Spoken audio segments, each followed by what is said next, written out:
Now, what if you can predict how people will react to your next big decision even before you make the decision? No more recruiting people for interview, no more waiting weeks for testing whether your marketing will land, and then no more guessing how users will react to your new feature or whether your message will even resonate or your pricing makes sense at all.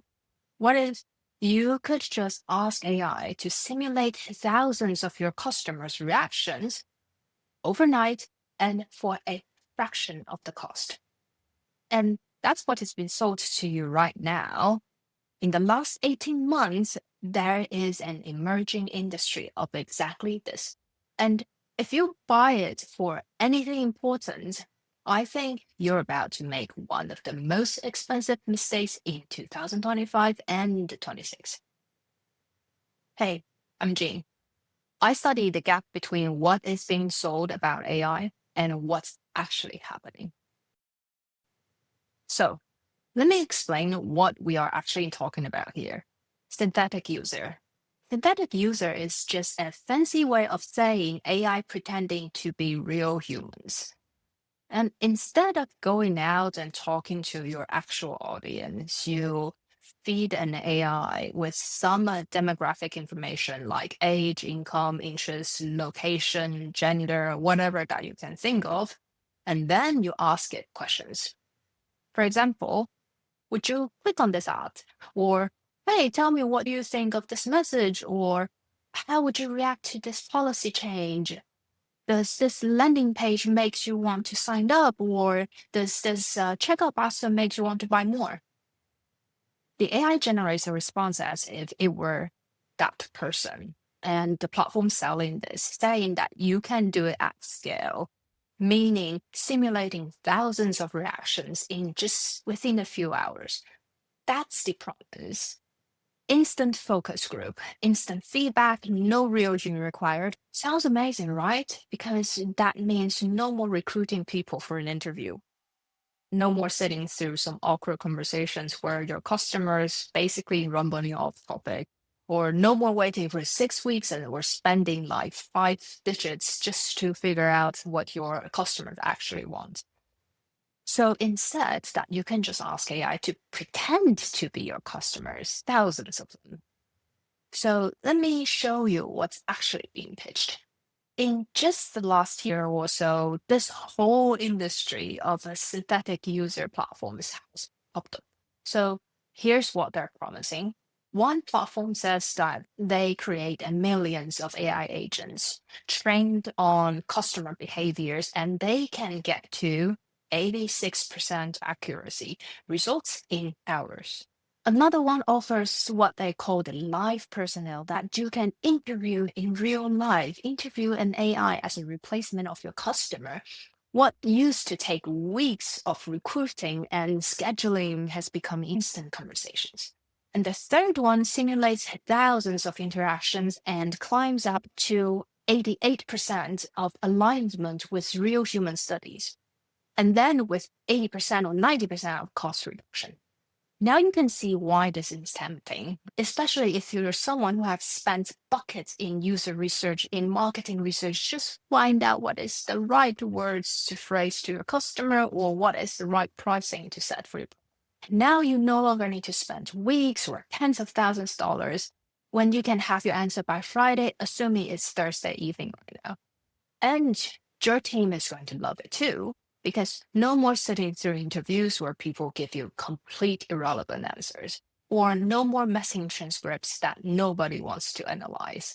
Do you remember the last time you got loads of transcript and left a majority of the interviews on the cloud and no one touches it and you just gather dust?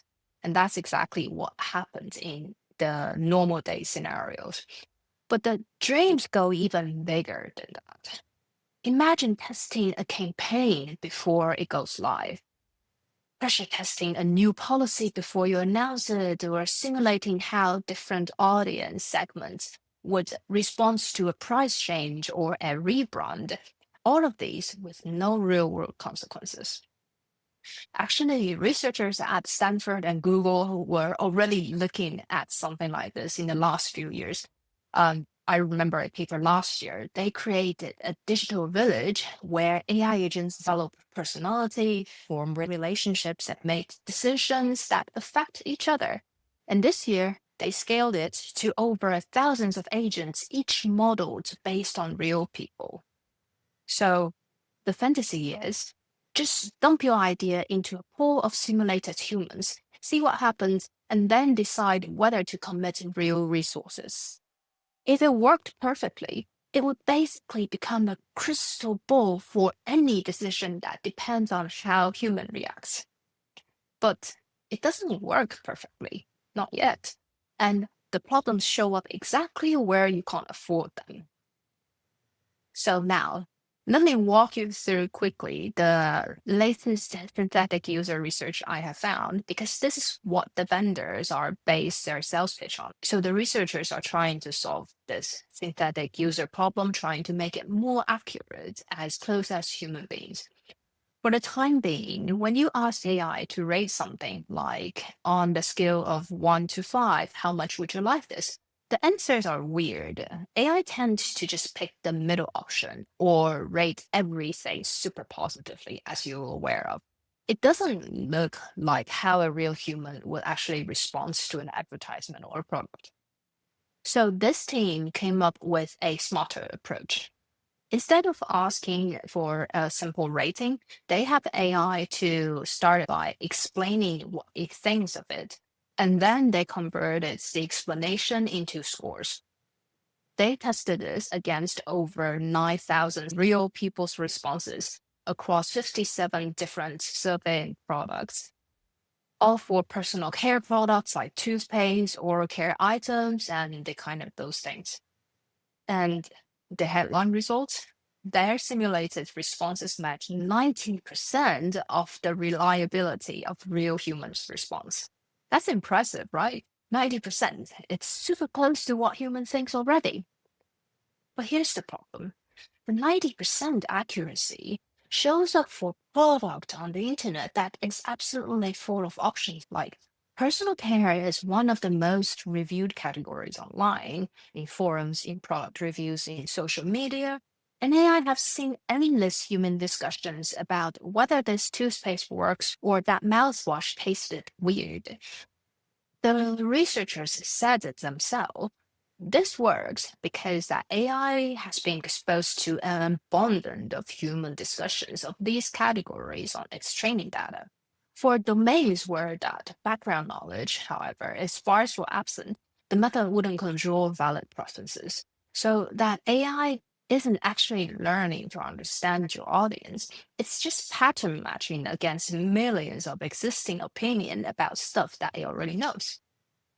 So when they tested anything outside of sweet spot, like novel categories and niche audience, unfamiliar territories, or even like just country outside the US, yes, again, there is a world outside of US, I'm not joking. The accuracy falls apart. So when a vendor tells you their tool works out of the box without any special setup requirements, without any additional training, that should be a red flag. Either they don't understand their own system or they aren't being honest with you. Yeah, and here's a key thing, that missing 10% isn't randomly spread around. It's concentrated in exactly the areas that matters the most when you're trying to do something new or different. From this research, we can learn that there are 3 ways of synthetic users will fail you. Like AI makes things up when it doesn't know the answer, hallucination, which we're all familiar with. It also only works for things that it's seen before. And third, there is a feedback loop that will slowly blind you to your real audience. I want to go deep on the third one because no one talked about it. And I think it's the actually most dangerous things for anyone who's making strategic decisions. I cover the other 2 detail in my newsletter. So if you want the full breakdown, subscribe to this channel and my newsletter. And there's a link in the description. So here's how the feedback loop works. You start using synthetic users, and because AI is trained on mainstream data, so it basically represents the average person, the big, well-documented demographic. And then you collect the feedback of those synthetic users. You make decisions based on it. And without realizing it, your product, your message, your whole approach starts tilting towards those mainstream preferences. Of course, if that's what you want, then that's good. But now what happens to people who don't fit into that mold? The audience who might potentially love your product and use your product, but slowly realize you no longer speak to them. The niche segments, the unusual use cases, the audience who wanted something a bit different. Your offering becomes less and less relevant to them. So the competition you face when using synthetic data will be entirely different, if no bigger. So now you run another round of synthetic data feedback, and surprise, it says you're doing great. Of course it does. You already pushed away everyone that AI couldn't see. And each time you go through this cycle, your decision gets more generic. You get more blinded to anything happens outside of your shrinking bubble. You're not learning anything new anymore. You're just training yourself to ignore the signal that doesn't match what AI already knows. I call this strategic tunnel vision. And the worst part is that initially your metrics will look fine all the way down. The synthetic feedback keeps giving you a thumb up. You keep getting positive feedbacks from these synthetic users right up until a competitor spots an opportunity that you stopped seeing because you handed your market understanding over a system that can only see the past, not the future. So if your whole strategy is about being different, about finding what competitors miss, and about reaching the audience that others ignores, this feedback loop will kill you. You're asking a tool that only understands the past and the average to help you stand out. And that's not going to work. I'm not saying these stuff because it's completely useless. There are situations where it's fine. So, for example, if you need to narrow down hundreds of ads concepts to 10 before you're doing real testing or you're spending real advertising money, sure, it's a decent first filter. Or if you're optimizing something for a mainstream audience in a well understood space where nothing much changes, that you will probably also be okay. If you were a tiny startup with only one or two people with literally zero budget, well, I tried a startup and I'm still working on it, so I know how it feels. And you need some directional signal. This synthetic user is going to be better than just guessing. As long as you go back to validate your important assumption with real people later. The rule here is basically synthetic users work for early exploration and quick screening. They don't work for final decisions. They don't work for big strategic bets. So, when should you just refuse to use those synthetic users at all? For example, when you're launching something genuinely new and that doesn't fit an existing category, when you're targeting audience that's outside of the mainstream, people aren't heavily represented in AI's training data. When you are making a strategic pivot where the whole point is to be different from what's already out there, or when you need to outmaneuver competitors because what most people think is exactly what you're trying to move beyond. And finally, whenever you're making a decision that would be painful and super expensive to reverse. And here's one thing worth thinking about. When decisions based on synthetic data goes wrong, who takes the blame? You do. Especially I'm talking to leaders who's responsible for the budget, or even yourself is the person who sponsored the whole thing. Those synthetic data vendors have already put disclaimer in their contract. You need to carefully read those footnotes. The researchers have already explicitly said that it isn't a plug and play replacement for real human feedback. So if you build a strategy on AI generated insight and it just blows up, no one is going to blame the tool, but your judgment. So if there is one thing I want you to take away, it's this. Do not rely on synthetic users for any important decisions in 2025, even 26, because AI is just not there yet. And when nobody else on your team is asking the hard question, you should be the person who does. Whenever there's a vendor to come pitch you this kind of product, you need to ask, that X% of accuracy sounds awesome. But what about the rest of the 10 or 20% that isn't accurate? How would that impact my business? Now, if this kind of breakdown is useful for you, where I look at what's actually happening versus what's being sold, subscribe. I put down new videos regularly. For the deeper analysis, include the other 2 ways of synthetic users will fail. Check out my newsletter, Second Order Thinkers, link in the description. Again, paid subscribers also get a 30-minute session with me directly. You can ask any Q&A you have in mind, whether AI adoption, job market impact, or which AI bets are real versus hype. See you next time.